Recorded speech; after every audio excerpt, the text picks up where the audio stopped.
Good morning to all of you. तो आज की इस वीडियो में हम लोग डिस्कस करने वाले हैं काइंड्स ऑफ चार्जेस। तो आइए जान लेते हैं कि कितने काइंड के चार्ज होते हैं, यानी कितने टाइप्स के चार्ज होते हैं, कितने प्रकार के चार्ज होते हैं।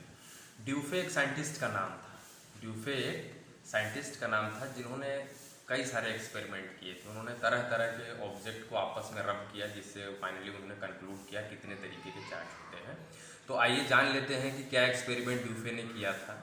एक्सपेरिमेंट उनका ये था कि उन्होंने एक ग्लास रॉड लिया।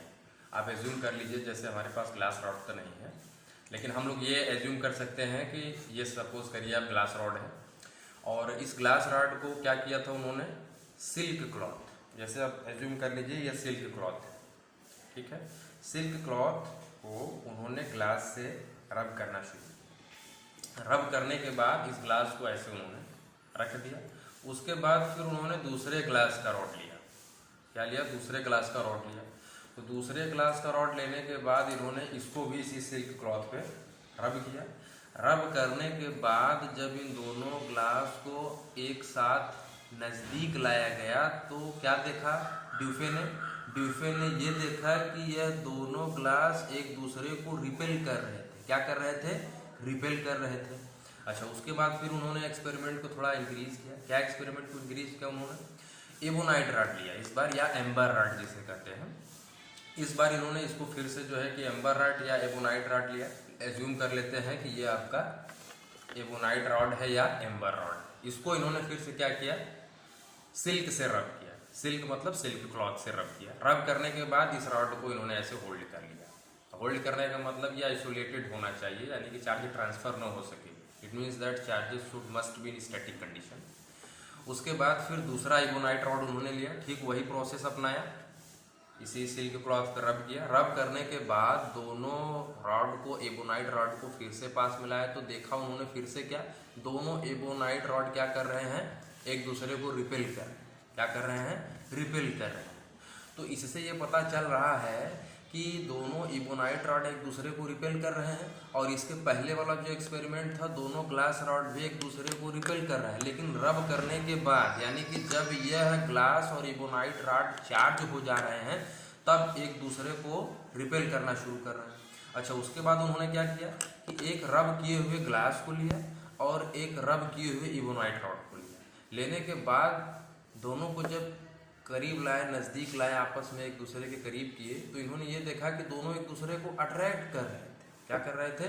अट्रैक्ट कर रहे थे। तो इसका मतलब ये पता चल रहा है हमें यहाँ से कि बॉडी दो तरीके से चार्ज हो रही है। बॉडी दो तरीके का चार्ज अडॉप्ट कर रही है। भाई एक कंडीशन हो रहा है कि ग्लास रॉड आपस में एक दूसरे को रिपेल कर रहे हैं, और दूसरा कंडीशन ये हो रहा है कि इबोनाइट रॉड और इबोनाइट रॉड भी एक दूसरे को रिपेल कर रहे हैं। यानी कि ग्लास रॉड सेम है, तो भाई दोनों ग्लास रॉड एक दूसरे को रिपेल कर रहे हैं। तो ग्लास रॉड भाई ये अगर एक तरीके का चार्ज अडॉप्ट कर रहा है या एक्वायर कर रहा है, तो ये भी तो ग्लास रॉड है, तो ये भी तो वैसा ही चार्ज अडॉप्ट किया होगा। तो जब सेम चार्ज है तो एक दूसरे को क्या कर रहे हैं? रिपेल कर रहे हैं। और यहाँ से आपको ये पता लग रहा है कि जब इबोनाइट रॉड के पास लेकर आए हैं तो वहाँ पे क्या हो रहा था? अट्रैक्शन हो रहा था। इसका मतलब ये हुआ कि इबोनाइट रॉड में जो चार्ज एक्वायर हुआ है वह ठीक अपोजिट है किसके? ग्लास रॉड के। तो यहाँ से क्या कंक्लूजन हुआ? कंक्लूजन ये हम लोग को कंक्लूड कर रहे हैं कि चार्ज दो प्रकार के होते हैं। कितने प्रकार के होते हैं? दो प्रकार के होते हैं। जो सेम चार्ज होंगे आपस में वो एक दूसरे को क्या करेंगे? रिपेल करेंगे। और अनलाइक चार्ज होंगे यानी अपोजिट चार्ज होंगे तो एक दूसरे को अट्रैक्ट करेंगे। तो यहाँ से ड्यूफे ने ये बताया कि चार्ज दो प्रकार के होते हैं। और बेंजामिन पहले ऐसे साइंटिस्ट थे जिन्होंने ये बताया कि ये जो दोनों प्रकार के चार्ज होते हैं, इन्होंने इस चार्ज का नाम दिया। पहले चार्ज का नाम पॉजिटिव और दूसरे का निगेटिव, यानी कि पॉजिटिव और निगेटिव जो नामकरण करने वाले चार्जों का नाम, जो आवेशों का नाम दिया गया, ये किस साइंटिस्ट के द्वारा दिया गया था? बेंजामिन फ्रैंकलिन के द्वारा दिया गया था। अब इसके बाद जो है कि हम लोग ये जानेंगे कि भाई काइंड ऑफ चार्ज तो जान लिए, अब कॉज ऑफ चार्ज जानेंगे। चार्ज क्यों उत्पन्न हो रहा है? Cause of charge, production of charge, charge क्यों प्रोड्यूस हो रहा है, क्या ऐसा रीज़न क्या है चार्ज। जैसे जब हम इस पेन को या इस ग्लास को इस सिल्क से रब कर रहे हैं तो आप कह रहे हैं कि यह ग्लास रॉड क्या हो रहा है, चार्ज्ड हो जा रहा है। तो इसके पीछे क्या रीज़न है, तो इसके पीछे के रीजन को समझने के लिए हम लोगों को क्लास 11th का एटॉमिक स्ट्रक्चर वाला चैप्टर क्लियर होना चाहिए। कहने का मतलब ये है कि हमें एटम के स्ट्रक्चर के बारे में जानकारी होनी चाहिए, उसके सब एटॉमिक पार्टिकल के बारे में भी जानकारी होनी चाहिए। तो सिंपली आप ऐसे समझिए, देखिए ये देखिए, कोशिश करते हैं समझाने का, क्योंकि बोर्ड नहीं है, अभी लॉकडाउन चल रहा है तो ऐसे ही काम चलाते हैं, फिर बोर्ड आ जाएगा तो उस पर शुरू करेंगे। देखिए एटम का जो स्ट्रक्चर हम लोगों ने पढ़ा हुआ है वो कैसा होता है, वो स्फेरिकल होता है। कैसा होता है, स्फेरिकल होता है। और हमें ये बताया गया है कि एटम के अंदर जो है कि भैया न्यूक्लियस होता है, और उसी न्यूक्लियस में क्या होता है, प्रोटॉन होता है और न्यूट्रॉन मौजूद होता है। और इस न्यूक्लियस के चारों तरफ क्या होता है, इलेक्ट्रॉन रिवॉल्व करता है। तो इस न्यूक्लियस के चारों तरफ हमारा जो है कि इस तरीके से इलेक्ट्रॉन रिवॉल्व करता है। अब एक्चुअली होता क्या है कि जब, अब चूंकि हम लोग जानते हैं कि ये जो ग्लास रॉड है ये मैटर से बना है, भाई मैटर है, और ये मैटर मॉलिक्यूल से बना है, मॉलिक्यूल एटम से बना होता है। यानी कि किसी भी ऑब्जेक्ट को आप उठाते हैं तो उसका सबसे फंडामेंटल पार्टिकल क्या होता है, एटम होता है। ठीक, अब जब इस ग्लास रॉड को हम लोग किसी भी सिल्क क्लॉथ से रब करते हैं तो उस केस में क्या होता है, फ्रिक्शन जनरेट होता है, और फ्रिक्शन की वजह से जो है कि इस इलेक्ट्रॉन के ऊपर इस इलेक्ट्रॉन को कुछ एनर्जी मिलती है, और जब एनर्जी मिलती है तो ये इलेक्ट्रॉन क्या करता है, इस आउटर मोस्ट बैलेंस को छोड़कर बाहर निकल जाता है। क्या कर जाता है, बाहर निकल जाता है। तो जैसे ही ये इलेक्ट्रॉन इस एटम को छोड़ के बाहर निकलता है तब उस केस में अब इस एटम के साथ क्या होने वाला है जरा जानिए। आप लोगों को बताया गया होगा कि atoms are found in neutral form. इसका मतलब ये होता है कि जो हमारे पास एटम होता है उसमें टोटल नंबर ऑफ प्रोटॉन जो होता है वो टोटल नंबर ऑफ इलेक्ट्रॉन के बराबर होता है। क्योंकि अब आप एज्यूम कर लीजिए, मान लेते हैं आपके पास कोई एक एटम है, ठीक, उस एटम में 10 इलेक्ट्रॉन है और 10 प्रोटॉन। आपके रब करने की वजह से एक इलेक्ट्रॉन वहाँ से इजेक्ट हो जाता है। जब एक इलेक्ट्रॉन इजेक्ट हो गया तो अब वहाँ पे कितने इलेक्ट्रॉन बचे, 9 इलेक्ट्रॉन बचे और 10 प्रोटॉन बचे। तो जो बचे हुए 10 प्रोटॉन में से 9 प्रोटॉन हैं वो 9 इलेक्ट्रॉन के इफेक्ट को काउंटर बैलेंस कर जाएंगे, लेकिन एक प्रोटॉन का इफेक्ट एक्स्ट्रा हो जाएगा। और प्रोटॉन के ऊपर कैसा चार्ज होता है, पॉजिटिव चार्ज होता है, जिसके वजह से बॉडी के ऊपर कैसा चार्ज आ जाएगा, पॉजिटिव आ जाएगा। और ये इलेक्ट्रॉन जो इजेक्ट हुआ है बॉडी से, जिस बॉडी पर जाएगा वहाँ पे एक इलेक्ट्रॉन की बढ़ोतरी हो जाएगी, जिसकी वजह से वहाँ पे कैसा चार्ज आएगा, निगेटिव चार्ज आएगा। तो समझ गए कॉज ऑफ चार्ज, चार्ज क्यों जनरेट होता है। अच्छा, इसके बाद हम लोग पढ़ने वाले हैं किसी भी बॉडी को कैसे चार्ज करते हैं, चार्जिंग ऑफ बॉडीज, बॉडी के ऊपर कैसे चार्ज लाया जाता है, क्या क्या प्रोसेस होता है, क्या क्या नियम होता है। तो इसको हम लोग बाकायदे कॉपी पर लिख कर पढ़ते हैं। तो इसके लिए जो है कि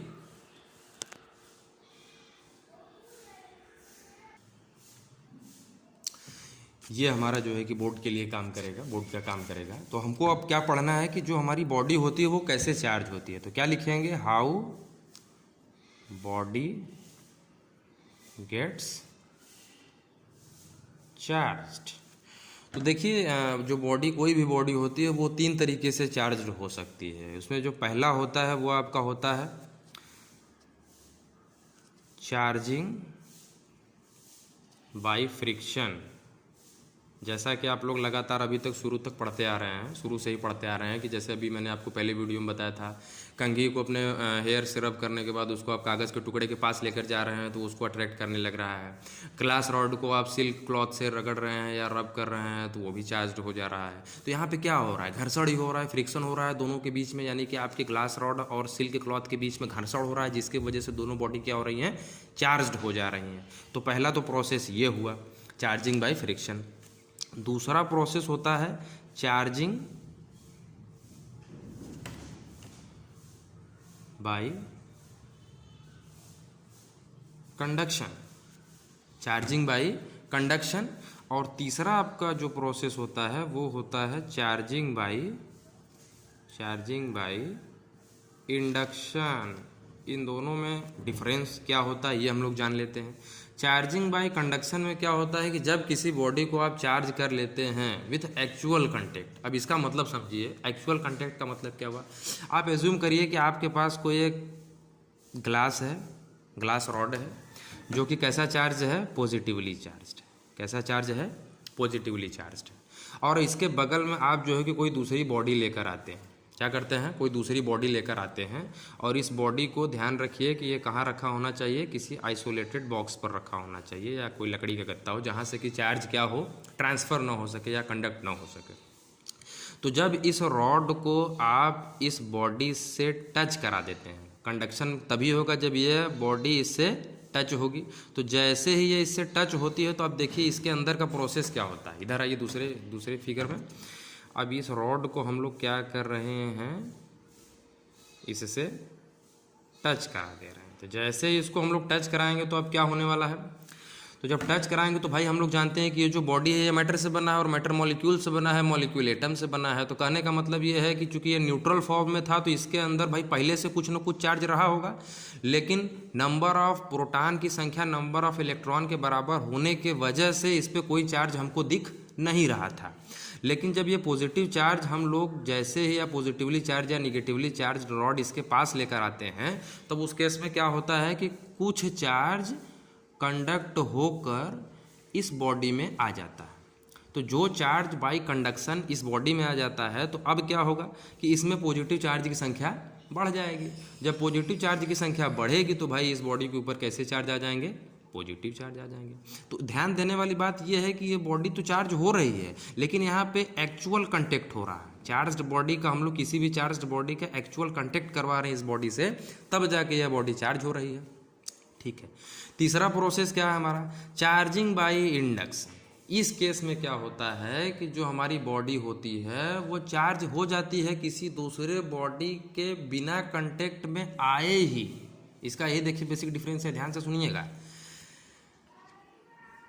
तो कहने का मतलब ये है कि अगर हमारे पास कोई दो बॉडी है, इस केस में क्या होगा, देखिए charging by induction, charging by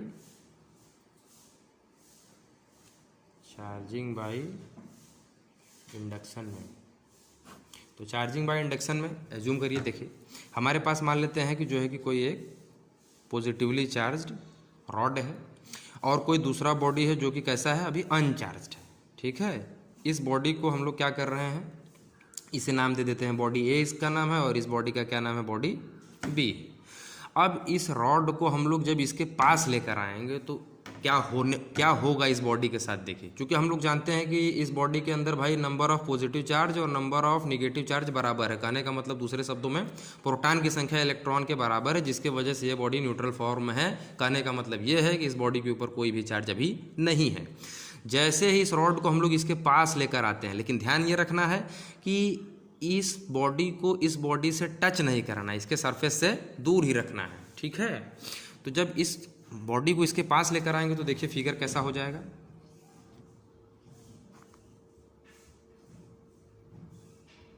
यहाँ पॉजिटिव चार्ज है, तो चूंकि अब देखिए थोड़ा सा इस बॉडी को ध्यान दीजिएगा। इस बॉडी के अंदर भाई इधर पॉजिटिव था, इधर निगेटिव, इधर पॉजिटिव, इधर पॉजिटिव, इधर, इस तरीके से तीतर बीतर चार्ज रहे होंगे, जिसके वजह से एक दूसरे जिग जैग अरेंजमेंट होने की वजह से पॉजिटिव चार्ज निगेटिव चार्ज को, ये निगेटिव पॉजिटिव पॉजिटिव निगेटिव, एक दूसरे के इफेक्ट को क्या कर रहे थे, कैंसिल आउट कर दे रहे थे।